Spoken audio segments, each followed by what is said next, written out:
म्हणलात, आम्हालाही तशीच माहिती मिळते की यातील एका आरोपीची आता अटक झाली आहे का? तुम्हाला काय माहिती झालंय का तुमचं एसपी सोबत? मी एसपी ऑफिस मधून निघतानाच मला अशी बातमी कानावर पडली होती की कुणाला एकाला अटक केल्याची बातमी, सीआयडीने अटक केली असं त्यांनी माहिती दिली होती.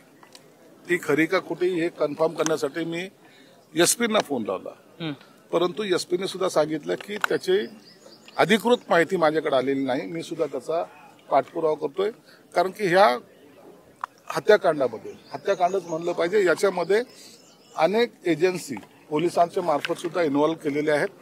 म्हणून आरोपीची अटक केल्यानंतर गुप्तता पाळणे सुद्धा होऊ शकतं, किंवा त्याला अटक केली की नाही याचा आणखी दुजोरा जोपर्यंत अधिकृतपर्यंत जाहीर करत नाही तोपर्यंत त्याच्यावर भाष्य करता येणार नाही. विरोधक धनंजय मुंडे यांच्या संदर्भात आरोप करतात, त्यांच्या संबंधित तो मुख्य आरोप आहे असं सांगितलं जाते.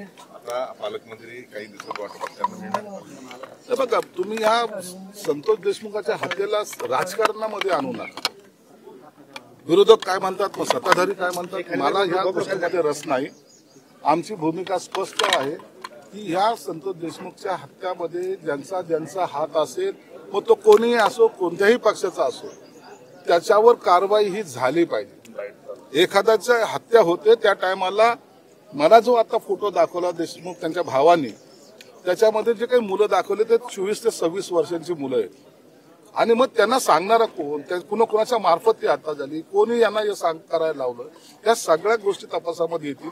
आणि ज्यांचाही हात असेल त्यांना हे सरकार माफ करणार नाही, हे असं मुख्यमंत्र्यांसहित दोन्ही उपमुख्यमंत्री साहेबांनी सुद्धा सांगितलं. स्थानिक नेते आहेत, तुमचं काही चर्चा झाली की ह्या विषयावर?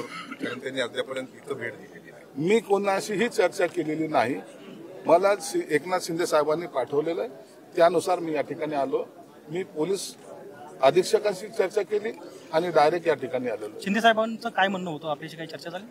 शिंदे साहेबांचा आम्हाला आणि उदय सामंत साहेबांना स्पष्टपणे निर्देश आहेत, तुम्ही जाऊन वस्तुस्थितीचा तिथलचा अहवाल आम्हाला द्या आणि जी काही घटना घडली त्या कुटुंबाला जाऊन भेटणे, त्यांना दिलासा देणं, हे सुद्धा त्यांनी सांगितलं. म्हणून आम्ही त्यांना दिलासा द्यायला तर आलोच आहोत, परंतु या घटनेच्या खोलापर्यंत जायचा प्रयत्न आम्ही करतोय आणि ती सर्व माहिती एकनाथ शिंदे साहेबांना सुद्धा देणार आहोत. आज 15 दिवस झाले सर, आज 15 दिवस झाले घटना. आमचं अधिवेशन संपल्यानंतर आम्ही पहिल्यांदा इकडे येण्याचा प्रयत्न केलेला आहे आणि आम्हाला या गोष्टीमध्ये माणुसकी या नात्याने याच्यामध्ये इन्व्हॉल्व होणं आम्हाला आमचे कर्तव्य आम्ही समजतो. आम्हाला राजकारण म्हणून आम्ही याच्यात इकडे आलेलो नाही. आम्हाला त्या संतोषच्या कुटुंबियाला न्याय द्यायचा आमचा प्रयत्न आहे. आता आपण बोलताना असं म्हणाला की संतोषचं घर वगैरे गळते, मुख्यमंत्र्यांनी काहीतरी घर बांधण्याचं जाहीर केलं तुमच्या मार्फत, अशी माहिती येते, ती खरी आहे? आता थोड्या वेळामध्ये उदय सामंत येतील.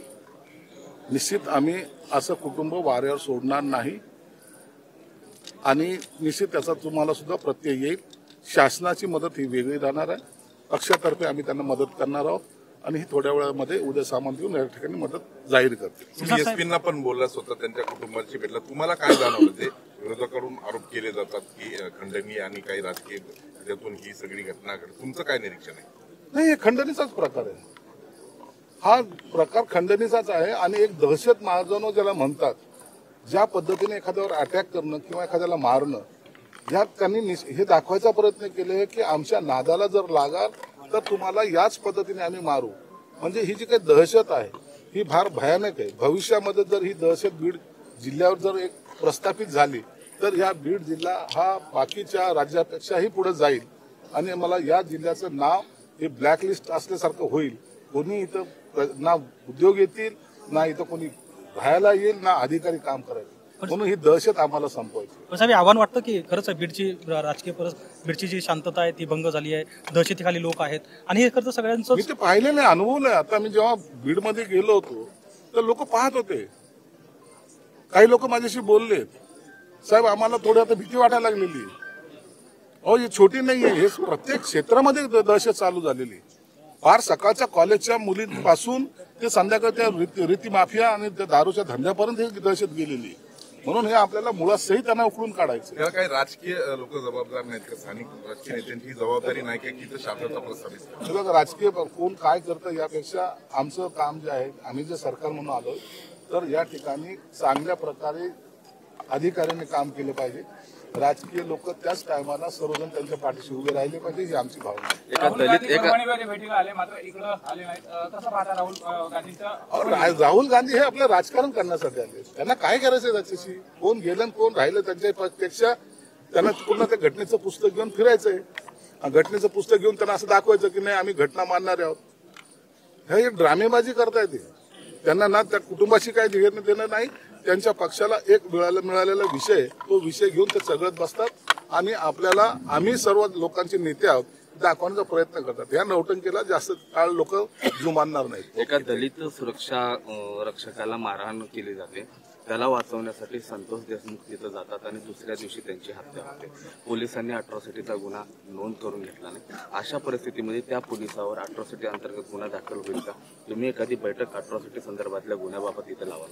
मी आता तुम्हाला सांगितलं की या ठिकाणचे काही पोलीस अधिकारी हे काही राजकीय नेत्यांच्या किंवा राजकीय गुंडांच्या दहशतीखालीमध्ये काम करतायत.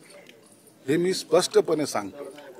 म्हणून त्यांना पहिले नीट करणं हीच आमची जबाबदारी आहे. सरकार म्हणून सर्वसामान्याला न्याय द्यायची जी काय घोषणा करत असतो, भाषण करत असतो, त्या पद्धतीने आज त्यांना न्याय द्यायची खरी जबाबदारी आमच्यावर आलेली आहे. म्हणून त्यांना न्याय देण्यासाठी हे आमचा प्रयत्न आहे.